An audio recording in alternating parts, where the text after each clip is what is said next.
आमे बर्तमान आज आसी पहुंचीचु धर्मशाला निर्वाचन मंडल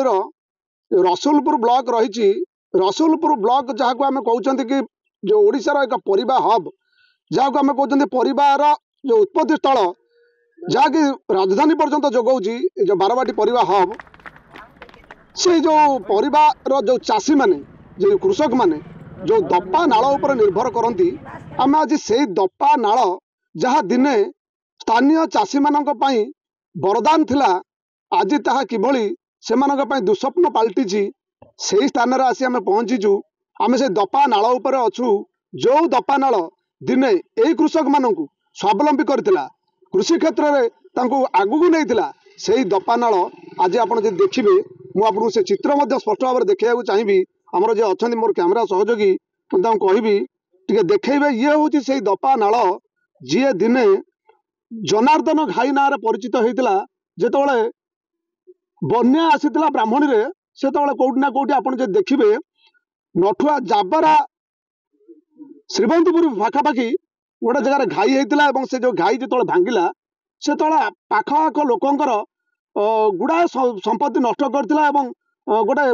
बड़ नल नाल जहाँकि 50 मीटर रु ऊर्ध ओसार गोटे नाल सृष्टि हो जाता जहाँकि दीर्घ 35 किलोमीटर पर्यंत लंबा रही एवं से नाल दीर्घ वर्ष धरी लोकंर एभली सुविधार आसीला जहाँकि सेमानकर स्नान शौचटू आरंभ करी तांकर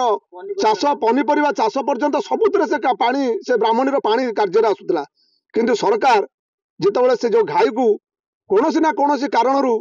बंद करदे एवं संपूर्ण भाव से बंध सृष्टि करके रास्ता बनईदे तापर ब्राह्मणी सहित जो दपा नाल विच्छिन्न हो गला एवं ता परठू आरंभ है स्थानीय लोकंर दुर्दशा। 25 वर्ष जो सरकार थिला से अनेक समय दाबी उपस्थापन करिसेंती।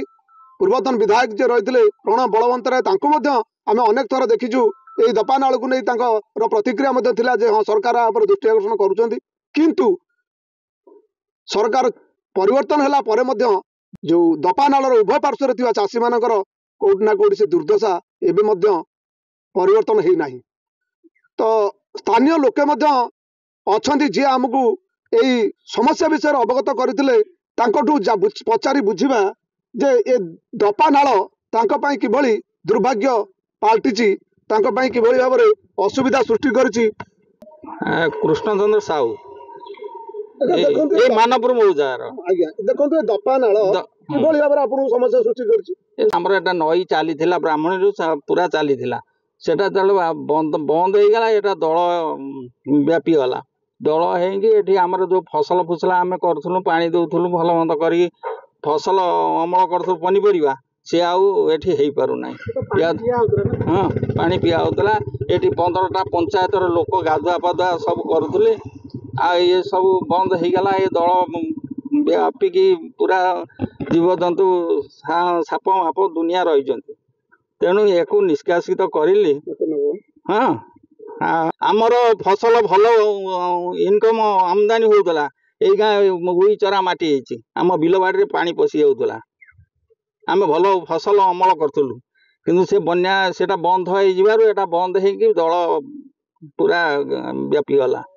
एटा नाल पूरा बंद हो दाबी करूँ आमको दल को निष्कासित करी एटा खोलीदेले आमे बहुत उपकार पाइबु। जेतला आसीला दुर्दशा देइतिला किंतु बन्या परे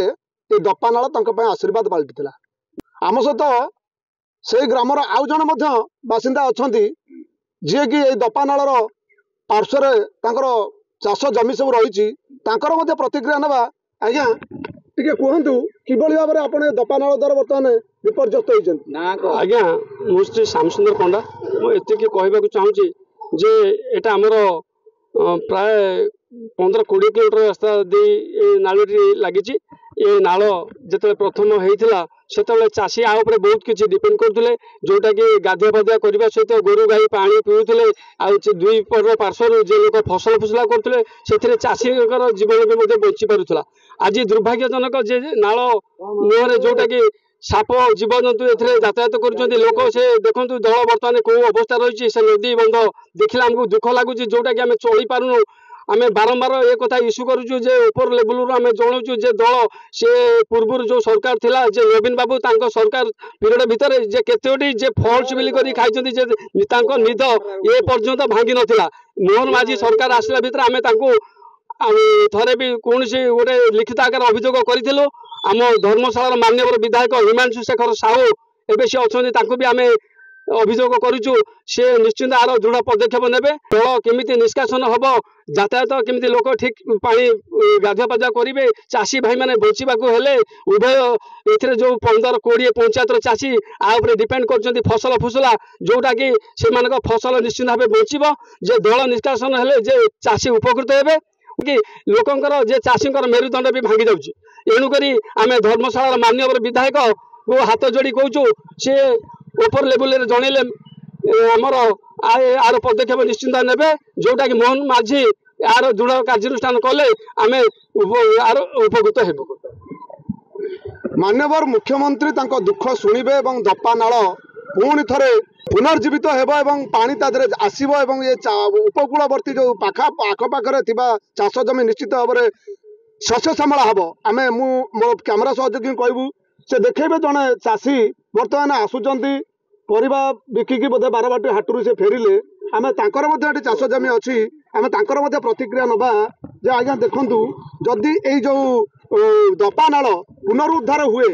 जदि आनिकोट पुणी खोला हुए तब आपण केते उपकृत हेबे। सब बहुत उपकार पाइबू पानी बेसर बिल फसल फसल पानी मड़े पारू सबुतर सुविधा पाई पारू गाधुआ तो गाधई पाधई पारनु ना ये आपनकर कोन असुविधा सृष्टि करछि एबे ए दल दल खाई दउछि केवल दल पूर्ण दल काढ़ीदेले कोन एटी एटा पुनर्बार जीवित हो जीव पुनर्जीवन पाई परबो। आपण जेमती सुनुतले से मध्ये कहउछन्ती जे हमर चाषबास पई ये दपा नाळ पुनर्जीवित होबार आवश्यकता रहिछि तो कोउठ ना कोउठी जेतेबेले जोठी ए जो घाई सृष्टि हेइतला दपा नाळर ऊपर मुंडरे ब्राह्मणी रे तो से जगह रे जदी गोटे आनिकोटर व्यवस्था कर दिया जाता पानी किभली भाव में खरा दिन टिके आसी पारता वर्षा दिन बंद कर दिया जाई पारंता से भली सुविधा जदि सरकार करते तेबे निश्चित भाव में ये जो धर्मशाला निर्वाचन मंडली 10 ରୁ 15टी पंचायत रही तत्सहित जो ये जो रसुलपुर ब्लॉक जदि आम कह रसुलपुर ब्लॉक 3टी निर्वाचन मंडली जो लोक मान जो जनसंख्या को लेकिन सृष्टि होती तो कौटि ना कौटि ये धर्मशाला विधायकों स्थानीय लोके प्रशंसा करने सहित जो कार्यधारा रही आम आशा करूँ आगामी दिन में जो दाबी प्रति संवेदनशील हेबे एवं विधानसभा प्रश्न उठेबे जे किभली भाव में दपा नाल को पुनर्जीवित कर जदि आम कह जो जिते ब्राह्मणी उपरमुंडे जोटी जो घाई सृष्टि होती से गोटे आनिकट कर शस्य श्यामला करने चतुर्पार्श्व को निश्चित भाव में पदक्षेप नेबे। जाजपुर धर्मशाला बसंत नायक बड़ खबर।